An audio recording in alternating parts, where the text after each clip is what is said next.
léegi ñaari weer dong la waaye pas-pas bi wane nan ko nin ko wanee mooy ne li nga xam ne mi ngi jëm ci àll bi muy engrais bi rek li ñu njëkk a def wane suñu pas-pas ba njëg yi bu doon 1000 francs wàññi nañ ci 200 loolu nag lenn la rek jubal jubbanti lépp lu gouvernement bi di def pas-pasam mooy jubal ba pare lu ñu fi fekkoon ne doxul ñu jubbanti ko biñ ko defee ci engrais bi yomb na lool danoo fexe rek au lieu ñu ñëw ne yaa ma neex yow laa jox te loolu yaakaar naa ne yéen seen presse bi du ngeen ci jóg di ko wax ci yaa ma neex yu fi am rapport de contrôle yi gis ngeen yaa ma neex yiñ ciy gis yaa ma neex ñooyu nag dafay dakk yaa ma neex yooyu mooy dakk te bu dakkee rek daanaka am lu ñuy jaay lu ne mën nañ dem am luñ ca am loo xam ne dana fexe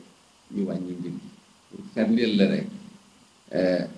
muy président Diomaye Faye muy premier ministre muy seen gouvernement le président njëkk a def mooy soññ ñëpp ci jubal képp ku nekk ci réew mi bis nekk tey ba ñu ñëwee ba léegi xamal ne lépp lu ñuy def jubal jubbanti la ci li jëm ci njëg gi nag képp koo xam ne am na foo jonko noonu di fa jëlee loo xam ne lewul wala rangooñu baadoo la ngay siime say mbir danañ fexe ba loolu dakk loolu daal mooy suñu pas-pas mooy pas-pas bi nga xam ne ni mooy leen tax a jóg te fexe te mooy si loolu ñu wax ko fépp ci àdduna néew di doole dees koy dimbali yaakaar naa ñun ñëpp gëm nañ yàlla te xam nañ li yàlla waxe ci sarxe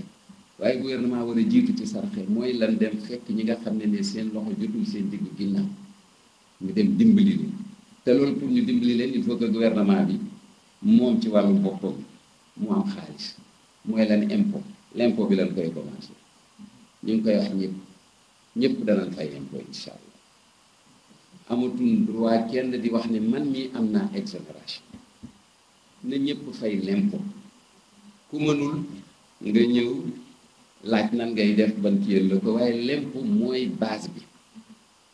monsieur le ministre des finances yaakaar naa ne bu ñuy xayma foyers fiscaux yi Sénégal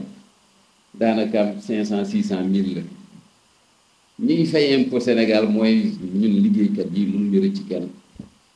waaye bu weesoo loolu ku ci ne yaa ngi jéem a seet foo jaar nan xam ne ni pas-pas bi mooy loolu fexe ñëpp fay la ñaareelu pas-pas bi mooy fexe aussi gouvernement bi ci li muy dunde mu bañ koo def mu ngi tudd rek lu dund yi alali buur dañuy wax alali buur mbedd buur li ñuy njëkkee mooy fexe ba gouvernement bi dépense yi muy dépensé na xam ne ni moom président amul alal premier ministre amul alalu askan wi la ñu dénk ñu war koo yaxanal ñu koy yaxanale rek mooy fexe ba train de vie état bi ñu fexe ba mu bañ fexe rek ki yéeg nangam yéeg yooyu yëpp dana bañ